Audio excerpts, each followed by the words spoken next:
Glória a Deus. Meus amados e queridos irmãos, eu desejo saudar a todos com a paz do Senhor.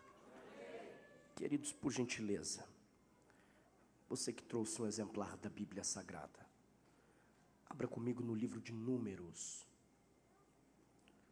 Livro de Números, o capítulo é o de número 21. Números, capítulo de número 21. Localize, por gentileza, o versículo de número 4. Quantos irmãos procuram o referido texto, eu quero aqui aproveitar e externar ao bom Deus toda a minha gratidão. Gratidão por mais esta oportunidade, a qual o Senhor está nos concedendo, poder retornar a essa casa e ser aqui mais uma vez tão bem recebido. Para nós é motivo de grande honra, de grande alegria, de um grande privilégio. Quero aqui agradecendo a Deus, estar também agradecendo aos vossos pastores, bem como também ao líder, Neto, que nos fez o convite, que é um grande amigo. Pastor Adonias, Deus abençoe, meu amigo, obrigado, tá? Mais uma vez pelo carinho, pela recepção tão calorosa, que Deus continue abençoando a sua vida e a toda esta amada igreja. Queridos, o Senhor colocou um texto em meu coração e eu pretendo compartilhá-lo convosco. Você que encontrou o texto sagrado e quer ouvir a palavra, diga amém. Está escrito assim: e eles partiram do Monte Or, pelo caminho do Mar Vermelho, para rodearem a terra de Edom. E a alma do povo ficou muito angustiada por causa do caminho.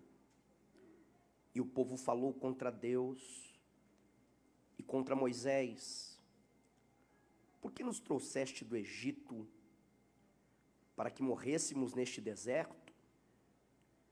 Porque aqui não há nem pão, nem água.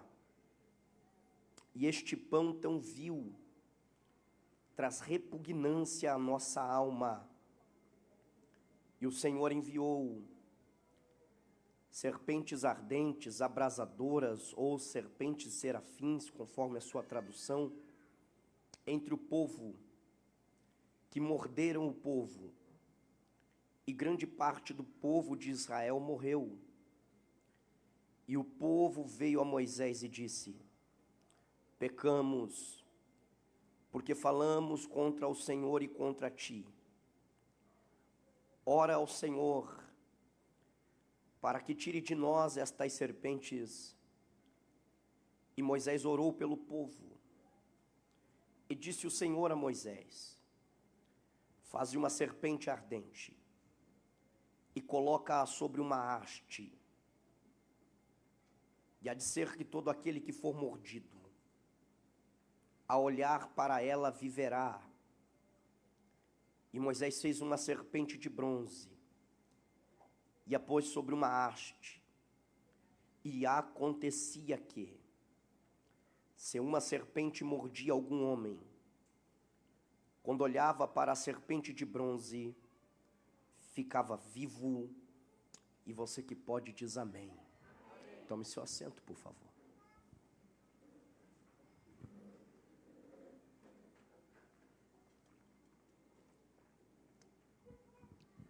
Queridos, os irmãos são sabedores de que este povo, o povo de Israel, viveu muitos anos na terra do Egito, em um tempo de cativeiro, de dura servidão, debaixo das garras de Faraó, sobre muita opressão e também aflição. Os irmãos também são sabedores de que, mesmo vivenciando um tempo tão complicado, este povo continuava crescendo, e diria até que de uma forma assustadora, provando para nós que tempo de opressão, tempo de aflição, de angústia, de cativeiro, não limita o nosso crescimento. Este povo está crescendo em um tempo de adversidade, de crise, de dificuldade. E interessante é que a situação vai se tornar insustentável, pois esse crescimento está gerando um grande incômodo naquele que está sentado no trono do Egito, ao ponto que o povo passa a clamar ao Senhor, pedindo a Deus por uma intervenção, pedindo ao Senhor por um livramento, pedindo ao Senhor para que Deus viesse intervir nesta situação. A resposta de Deus vai vir através da vida de um homem a qual o Senhor vai levantar, chamado Moisés. Quem é Moisés? Moisés é um homem a qual o Senhor escolheu para ser o líder, para ser o guia, para ser o condutor deste povo. De primeiro momento, a responsabilidade que está sobre os ombros de Moisés é exatamente essa. Moisés, ele tem aqui a responsabilidade de arrancar este povo da terra do Egito, conduzir este povo pela areia quente do deserto e introduzir o mesmo na terra de Canaã, terra da promessa, terra que mana leite e mel. Por isso digo de primeiro momento, até porque os irmãos são sabedores, de que não vai ser Moisés quem colocará esse povo em definitivo nessa terra. Mas de primeiro momento essa é a situação, esta é a responsabilidade que está aqui sobre os ombros de Moisés. Com mão forte, o Senhor arranca Israel da terra do Egito, das garras de Faraó. E agora, quando abrimos aqui o livro de Números, nós vamos perceber que Israel está peregrinando sobre a areia quente do deserto, rumo a Canaã, rumo à terra da promessa, rumo à terra que mana leite e mel. Aldoir, o que é este deserto? Este deserto, ele nada mais é do que uma verdadeira escola de Deus. Deus como um pai está ensinando aos seus filhos no deserto da vida lições riquíssimas, preciosíssimas, que eles não podem aqui de forma alguma se esquecer. Sim, deserto ainda é a maior e melhor escola de Deus. Deserto é lugar de aprendermos com o Senhor. Só que esse deserto não é somente uma verdadeira escola de Deus. Esse deserto também é o lugar que Deus escolheu para provar o coração dos seus filhos, para ver o que de fato ali estava. A preocupação do Senhor em Deuteronômio, capítulo de número 8, não está em saber se Israel chegará ou não em Canaã. Canaã é promessa. Sendo promessa, é garantia de chegada. Até porque o Deus a qual servimos é um Deus a qual, quando faz uma promessa, se encarrega de cumprir a mesma.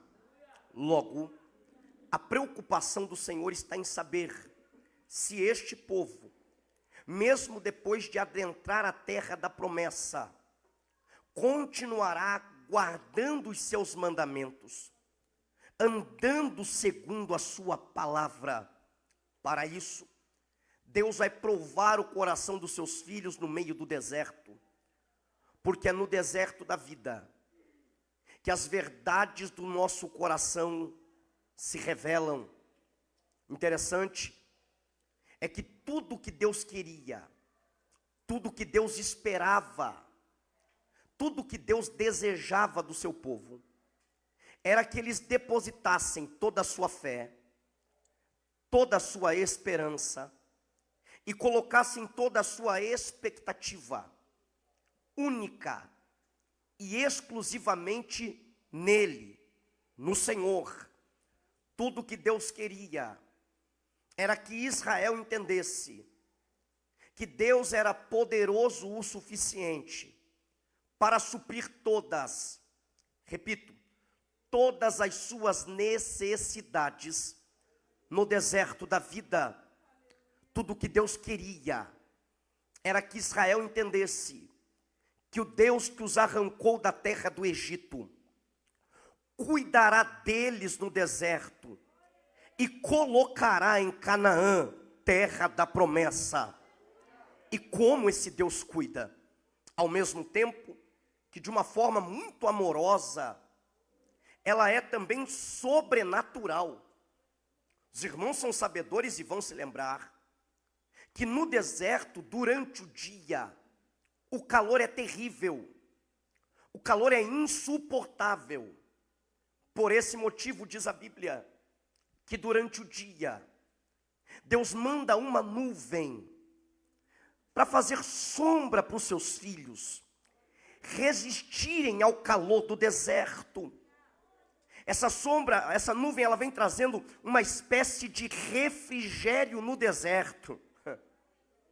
E o que eu acho mais lindo é que o Deus que trabalha durante o dia não se ausenta no período da noite, nem deixa de trabalhar, só que à noite. Deus trabalha de uma forma diferente, até porque a necessidade é outra. No deserto à noite, é o frio que é extremo, é o frio que é insuportável, e por esse motivo, durante a noite, Deus manda uma coluna de fogo, para aquecer quem está com frio, e iluminar o caminho do seu povo no meio das trevas. Que Deus é esse? Deus que traz sombra, aquece, ilumina caminho, é o mesmo Deus que todo dia, repito, todo dia, mandava no deserto um maná fresquinho, para o seu povo comer, se fortalecer e prosseguir a sua jornada. Que Deus é esse? Deus que traz sombra, aquece, ilumina caminho, mata a fome do seu povo no deserto. É o mesmo Deus que toda vez que Israel tinha sede no deserto, através de uma rocha que misteriosamente aparecia, ele fazia com que daquela rocha vertesse água para o seu povo beber. E quando a rocha não apareceu, a ordem de Deus ao seu povo foi essa: cava um poço no deserto e canta para o poço seco, que enquanto vocês cantarem para o poço, eu faço aparecer a água, vocês bebem ela e prossegue a jornada de vocês. Que Deus é esse? Deus que traz sombra, aquece, ilumina caminho, manda maná para o seu povo comer, faz da rocha sair água, faz água brotar de um poço seco, para matar a sede dos seus filhos. É um Deus que cuida do seu povo nos mínimos detalhes. Quer ver uma coisa? Esse povo no deserto não tinha nem mesmo preocupação com a sua vestimenta, nem tampouco com o calçado dos seus pés, até porque não estragava, não envelhecia, porque Deus cuidava de absolutamente tudo. Que Deus é esse? Deus que traz sombra, aquece, ilumina caminho, mata a fome com maná, faz da rocha sair água, faz água brotar de poço seco. É o Deus que calça, é o Deus que veste, é o Deus que não deixa o seu povo caminhar perdido no deserto, até porque Deus, através de uma nuvem, guiava esse povo, e Israel entendia que toda vez que aquela nuvem avançava, era tempo de desarmar a tenda e seguir aquela nuvem. Mas quando a nuvem parava, Israel entendia que era tempo de armar a tenda ali e permanecer ali, porquanto ali a nuvem de Deus estivesse. Porque o segredo da bênção de Deus é ser guiado pela nuvem, é estar debaixo da nuvem. Que Deus é esse? Deus que traz sombra, aquece, ilumina caminho, mata a fome do seu povo com maná, faz da rocha sair água, faz água brotar de poço seco. É o Deus que calça, é Deus que veste, é Deus que guia. É o mesmo Deus que durante todo esse ano, no meio do deserto que você caminhou, em direção à tão esperada Canaã celestial, cuidou de você nos mínimos detalhes, te surpreendeu, trouxe a provisão que você esperava, e tudo Tudo que Ele quer essa noite é que você levante a cabeça e entenda que ainda que esteja caminhando no deserto, peregrinando no deserto, e Canaã ainda não tenha chegado, há um Deus no céu que não te desampara, há um Deus no céu que cuida de ti, há um Deus do céu que conhece as tuas necessidades. Quantos são prova do cuidado de Deus aqui? Quantos têm sido alvo das providências de Deus no deserto da vida? Quantos estão peregrinando rumo a Canaã celestial? Quantos ainda têm essa esperança? Abra sua boca e libere uma palavra ao Senhor essa noite. Deus está cuidando. A providência, a milagre, o sobrenatural de Deus está ali. O problema é que eles caminham no deserto, e a tão sonhada, desejada, esperada Canaã não vem. Quando abrimos a Bíblia no livro de Números, capítulo 21, o que está aqui diante de nós é um cenário de vitória. A Bíblia vai nos dizer que é um rei cananeu chamado Arade. Esse rei recebeu informação privilegiada acerca de por onde o povo de Deus estaria passando. Ao receber esta informação, Arade se antecipa, arma uma emboscada e captura alguns homens de Israel. É nesse momento que Israel vai fazer uso de uma arma que nunca falha, chamada oração. Israel chega diante de Deus e diz: Senhor, nós viemos aqui fazer um voto contigo. Se o Senhor nos der vitória sobre o nosso inimigo, se o Senhor fizer com que os nossos irmãos sejam libertos, nós não faremos aliança com o adversário. Pelo contrário, destruiremos eles. Deus gostou do voto, deu vitória a Israel. Só que o que me preocupa não é com a conquista da vitória, mas com o pós-vitória. Nós falamos muito sobre vencer, pregamos muito sobre vitória.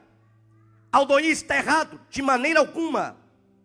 O grande problema é que nós não preparamos o povo para o pós-vitória.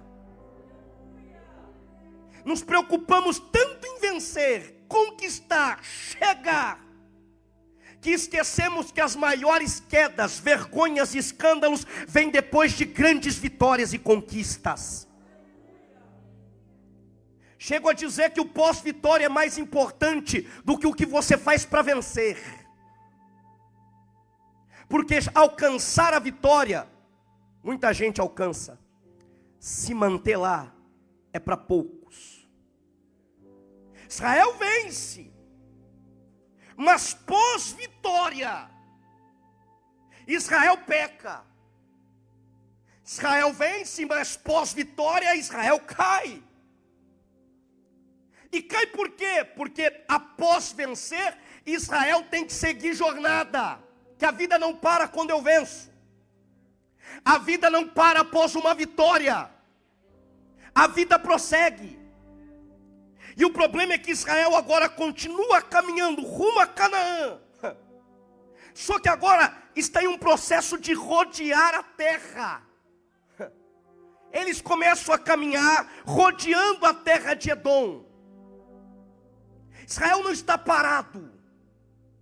Israel não está estagnado no deserto. Israel está caminhando.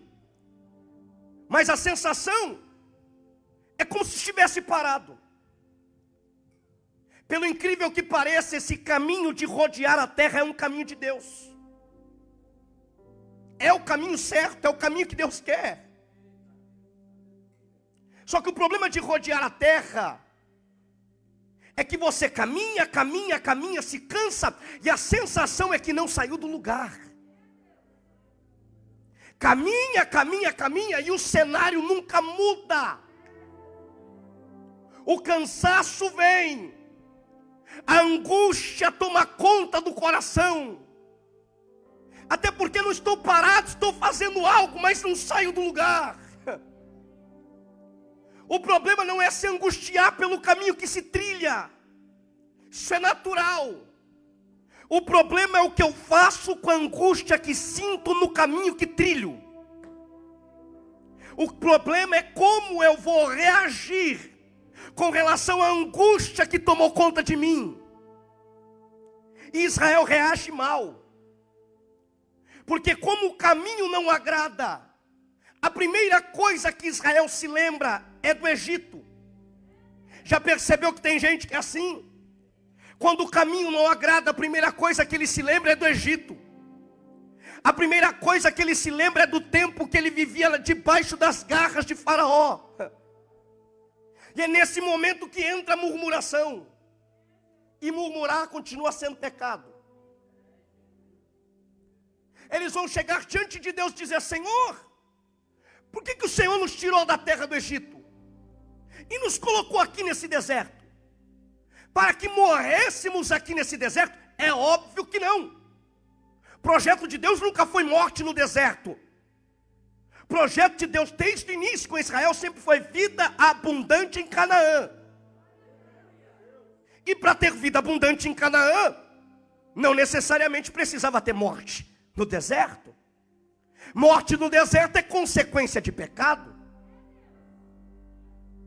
O projeto nunca foi morte no deserto. Senhor, porque o Senhor nos tirou da terra do Egito? É pesado o que Israel está falando, mas eu preciso te dizer. É Israel chegando diante do Senhor e dizendo: Senhor, lá no Egito eu era escravo, não passava de amassador de barro e fabricador de tijolo. Mas no final do dia eu tinha uma certeza, uma garantia. Qual? Vai ter pepino e cebola para mim comer. E aqui nesse deserto é complicado. Por quê? Porque aqui nesse deserto eu não sou mais escravo.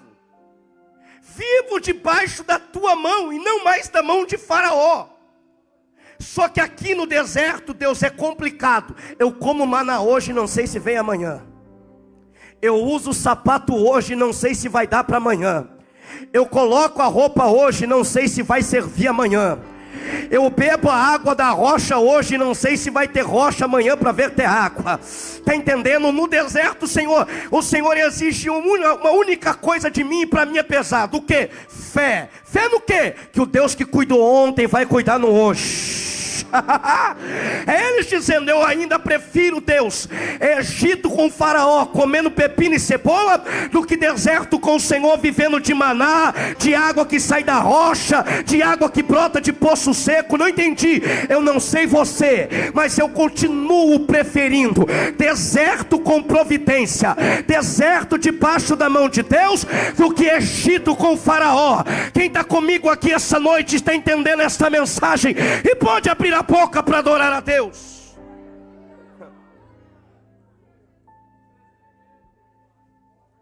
Só que essa murmuração de Israel parece não ter fundamento.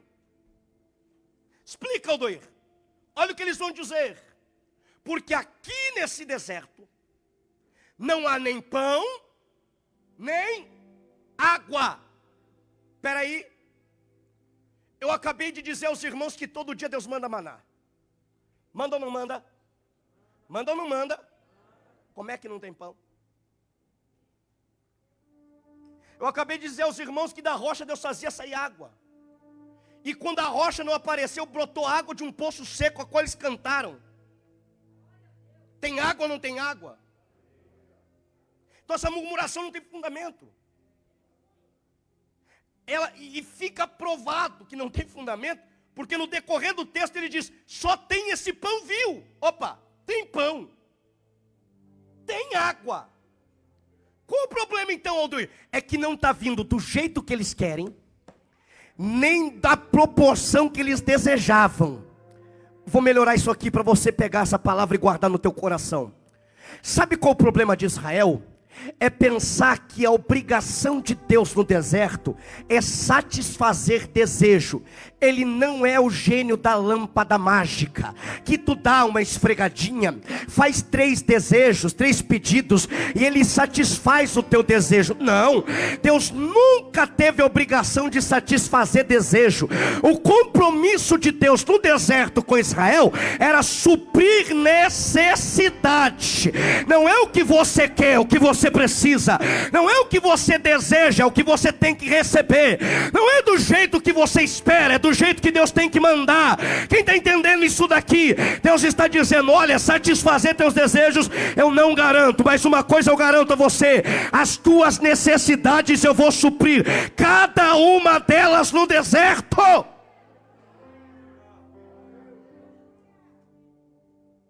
Murmuraram, pecaram. Há uma consequência. O salário do pecado é a região onde Israel está, segundo alguns estudiosos, é uma região cheia de serpentes. Essas serpentes ardentes, abrasadoras, outra tradução, como eu já disse, são chamadas de serpentes serafins. Não é que elas eram serpentes de fogo, como alguns pensam. Elas são chamadas dessa forma porque quando uma pessoa era atacada por uma serpente dessa, a sensação era que dentro dela brasas de fogo estivessem consumindo ela. Por isso serpentes ardentes, serpentes abrasadoras. Eu não sei se os irmãos perceberam, mas enquanto Israel está rodeando a terra, parecendo que está perdido, percebeu que nenhuma serpente atacou nenhum israelita? Percebeu que antes de Israel murmurar, não há nenhum relato de nenhum israelita que tenha sido atacado. É como se Deus estivesse com a mão, dizendo: serpente, está vendo aquele povo que parece estar perdido, rodeando a terra, angustiado? Aquele povo tem dono, é meu. Você não tem legalidade para atacar, não mexe. Você não vai ferir ninguém, não vai machucar ninguém, não vai envenenar ninguém, não vai matar ninguém. Aquele povo é meu. Mas bastou Israel murmurar. É como se Deus tirasse a mão e dissesse: serpente, vai lá e mostra para eles o que acontece quando eles murmuram. Serpente, vai lá e mostra para eles o que acontece quando eu tiro a minha mão e paro de guardar o meu povo. Serpente, vai lá e mostra para eles qual é a consequência da murmuração, do pecado que eles cometeram. E diz a Bíblia que muitos israelitas foram atacados por aquelas serpentes. E aqueles que estavam ansiosos, desejosos de chegar na tão esperada Canaã, morrem no deserto e não entram. E a morte vem como resultado do seu pecado. Eu não sei se os irmãos perceberam, mas toda vez que Israel fazia algo de errado no deserto, quem que tomava uma atitude? Moisés, sim ou não? Dessa vez não. Dessa vez Moisés não faz absolutamente nada. Deus está dizendo que a atitude de Moisés está errada? De maneira nenhuma. Pelo contrário, Moisés está certíssimo. Porque o bom líder não é o que faz tudo por você, mas o que te dá a oportunidade de você fazer o que tem que ser feito. Líder não é babá. Explica. Tem coisas que não podem partir de Moisés. Tem coisas que tem que partir do coração do povo. Como? Moisés cruza o braço e diz: vou fazer nada. De repente o povo vê que aquele que era atacado morria por causa do ataque da serpente. Então o povo vem até Moisés e diz: Moisés, pecamos, confissão, contra Deus e também contra ti. Moisés, nós vimos aqui te fazer um pedido. Diga, ore ao Senhor, para que o Senhor tire do nosso meio essas serpentes ardentes, abrasadoras. Israel não esqueceu um princípio, qual? Aonde a confissão, o arrependimento e oração, serpente não fica. Aonde a oração, serpente não tem legalidade para trabalhar. Aonde a oração não há espaço para ataque de serpente, Deus arranca do lugar, Deus tira do ambiente. Moisés vai diante de Deus, e quem ora tem res. Eu não sei se você percebeu, há um problema aqui, sim ou não? Quem criou esse problema? Israel, sim ou não? Próprio povo. Quando Moisés chega diante de Deus e apresenta o problema, Deus chega para Moisés e diz: está aqui a solução. Que a gente é especialista em criar problema, mas fica tranquilo, Deus sempre tem uma solução para cada... quem está entendendo isso aqui? Eita Deus, eu não sei para quem essa palavra, mas receba ela essa noite. Enquanto você apresenta o problema, Deus já está vindo com a solução. Enquanto você está aí preocupado com o problema, Deus está dizendo: eu só estou esperando você apresentar ele para mim. Eu já tenho a solução para esse teu problema. Quem recebe esta palavra essa noite? Qual é a solução? Deus diz: Moisés, pega uma haste. Faça o que, Senhor? Na ponta da haste vai fazer o seguinte: você vai pegar e vai colocar uma serpente ardente bem na ponta dela.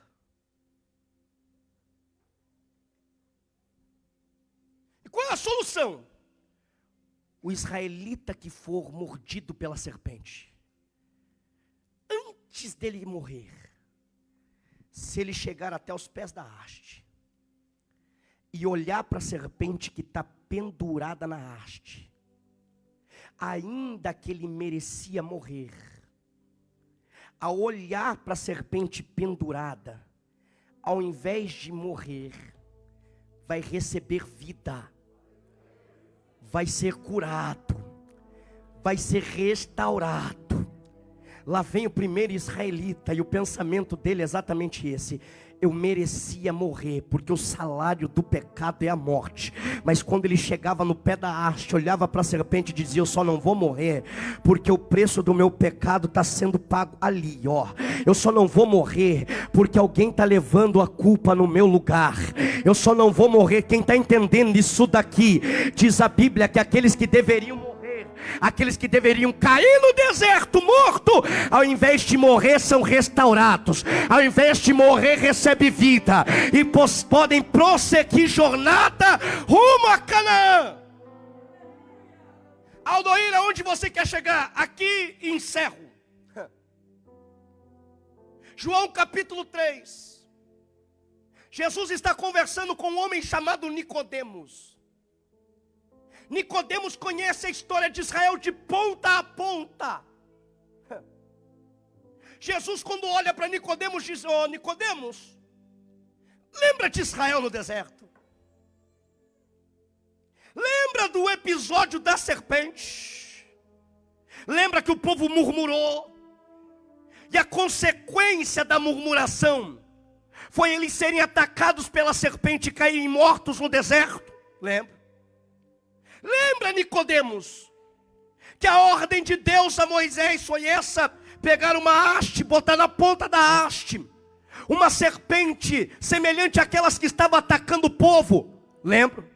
Lembra, Nicodemos, que aquele que vinha até o pé da haste e olhava para a serpente pendurada nela, ao invés de morrer recebia vida, ao invés de cair ficava de pé, ao invés de parar prosseguia a jornada. Lembro? Pois bem, Nicodemos, entenda, foi para isso que eu nasci, foi para isso que eu vim aqui. Esse é o propósito pelo qual o Pai me enviou. Não entendi? Olha, Nicodemos, eu estou aqui porque eu estou debaixo de um propósito. Qual o propósito? O propósito é exatamente esse, Nicodemos. Eu vou ser traído, vão me me vender, eu vou ser abandonado. Nicodemos, vão cuspir no meu rosto, vão esbofetear minha face, colocarão na minha cabeça uma coroa de espinho.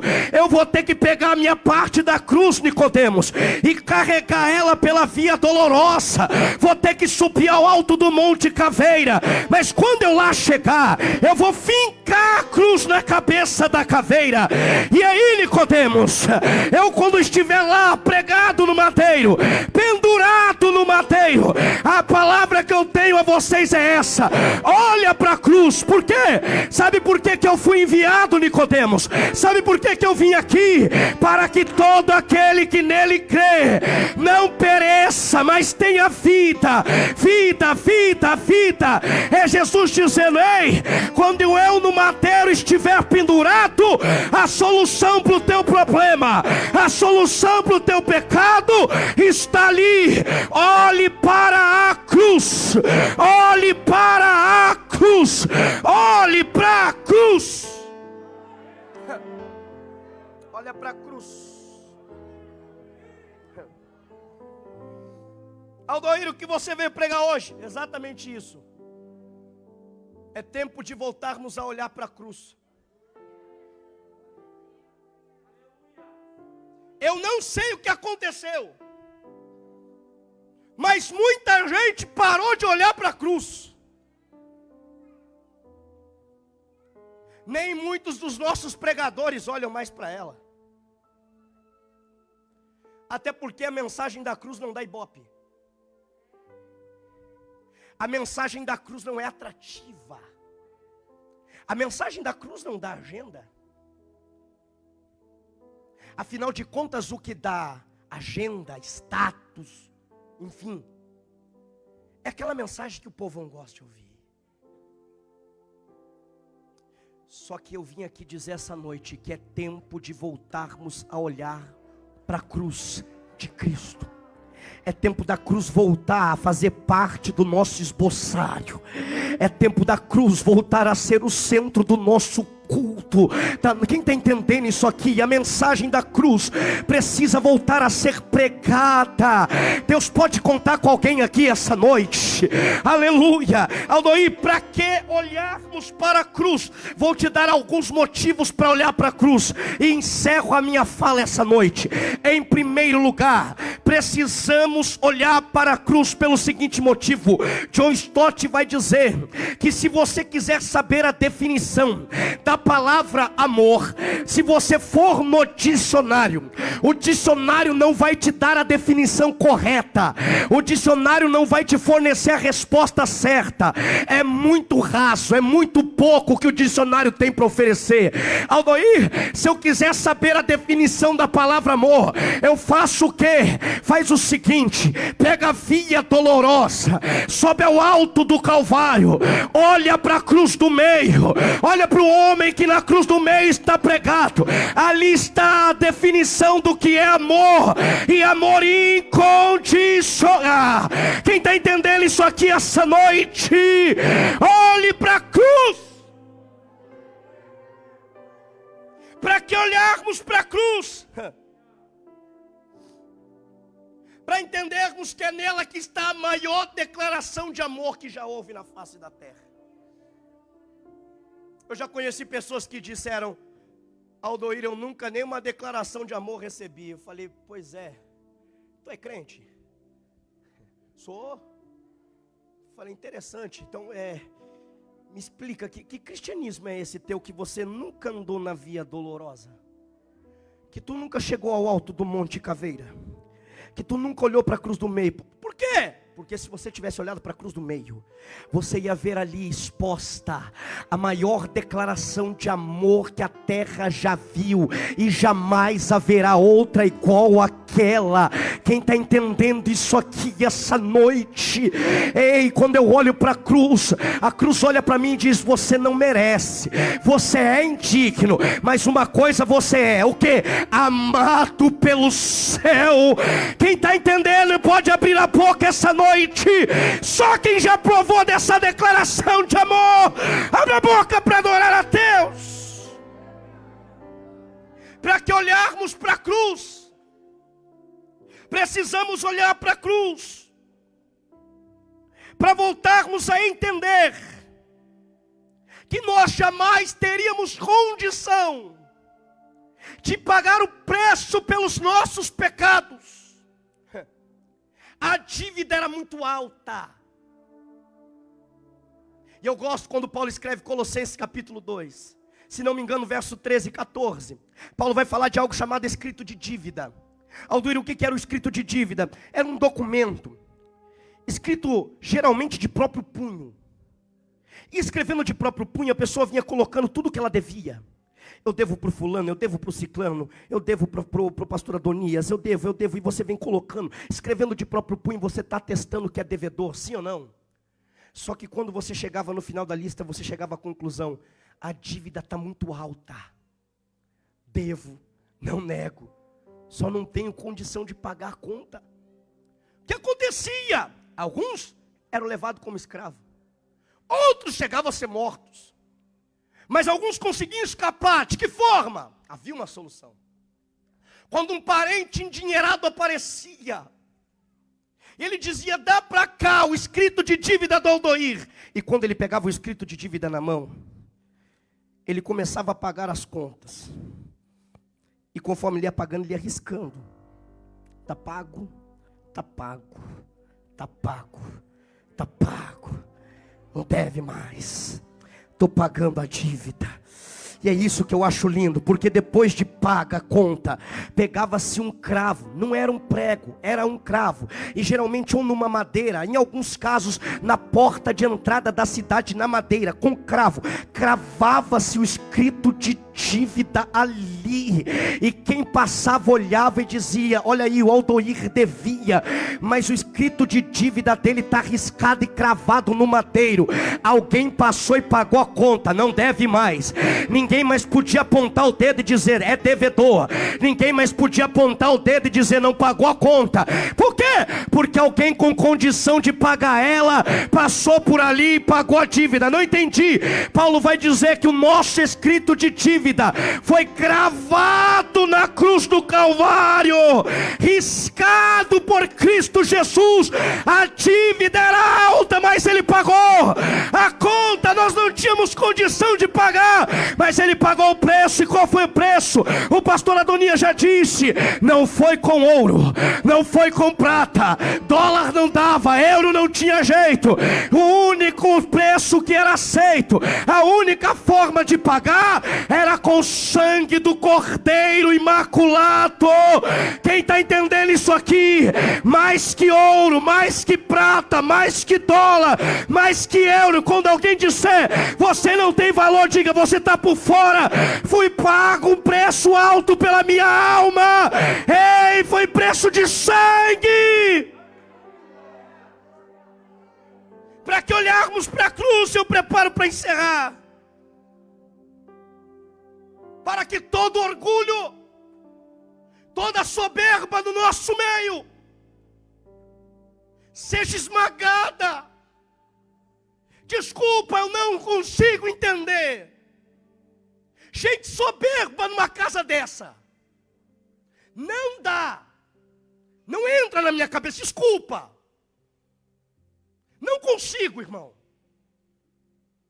Não temos a mínima possibilidade de entender alguém soberbo aqui. Não dá. Eu só tenho uma resposta para o soberbo. Não está olhando para a cruz, pastor Adonias. Porque quando eu olho para a cruz, eu percebo que a cruz nos nivela. Com todo carinho e respeito. Aqui dentro você não é advogado. Aqui dentro você não é médico. Aqui, não. Quando passa daquela porta e entra para cá, todo mundo recebe um mesmo título. Pergunte qual? É esse aqui, ó. Pecador, pecador, pecador, pecador, pecador. Tem gente que tem dificuldade de ouvir isso, né? Não tem problema. O Aldoir fala aqui também, ó, pecador. E talvez eu seja o maior. Pecador, pecador, pecador, pecador, pecador, pecador. Quando você entra aqui dentro, você tem que entender que aqui é uma reunião de gente pecadora. pecadora. Aqui não tem grande, não tem pequeno. E quer ver que eu acho extraordinário? É que todo mundo aqui foi pago o mesmo preço, depende da mesma graça, necessita do mesmo sacrifício. Não dá para empinar o nariz aqui, é tudo graça. Deixa eu ver quem foi alcançado pela graça dele e pode abrir a boca e adorá-lo. Fica de pé comigo que eu já vou encerrar, por favor. Oh, aleluia. Para que olharmos para a cruz, precisamos voltar a olhar para a cruz. Pois Charles Spurgeon, ele diz que a cruz, ela é o grito de Deus para a humanidade, dizendo: você não pode salvar a si mesmo. Você necessita, você depende de um mediador entre você e Deus. E só há um único mediador, e o nome dele é Jesus Cristo de Nazaré. Só por meio dele, ele ainda é o caminho, a verdade, a vida. Ninguém vai ao Pai se não for através dele. Ele é a ponte que liga o homem pecador ao céu, ao Deus Pai Todo-Poderoso. É dele, por ele, para ele que estamos aqui essa noite. Nós não viemos nos reunir por causa de A, de B, de C, por nome de fulano, beltrano, ciclano. Nós entramos aqui essa noite, e o que mais importa não é quem prega, quem canta. Não, o que mais importa é saber que ele está no nosso meio, que ele é glorificado, que a honra é dele, a glória é dele, a mensagem quem dá é ele, quem te deu o dom foi ele, é tudo dele. Deixa eu ver quem entende isso essa noite. Se você foi alcançado pela graça, enquanto os nossos irmãos louvam, eu gostaria que com as duas mãos levantadas, isso, em sinal de rendição, você mergulhasse em Deus agora. Isso, é você e ele, só você que é grato. Abra sua boca e libere uma palavra de adoração a ele. Só você que depende do sacrifício da cruz, só você que necessita dele essa noite. Abra sua boca e adore a Deus. Abra sua boca e glorifique a Deus. O acesso foi liberado. A cruz nos deu acesso ao céu. A cruz nos deu acesso à glória. A cruz nos deu acesso à presença. Então, se você já olhou para a cruz, rompe em adoração e comece a ser cheio essa noite. Olha aí, ó. Olha que coisa linda. Já tem gente se desprendendo da terra, ó. Já tem gente entendendo o que está acontecendo aqui. É por meio dele. E esquece. Quem quiser apontar, que aponte. Quem quiser falar, que fale. Mas na cruz o pecado, aleluia, aleluia, já foi pago, foi pago, foi pago. Só os gratos, abre a boca. Uribidió para shuricante remelecai.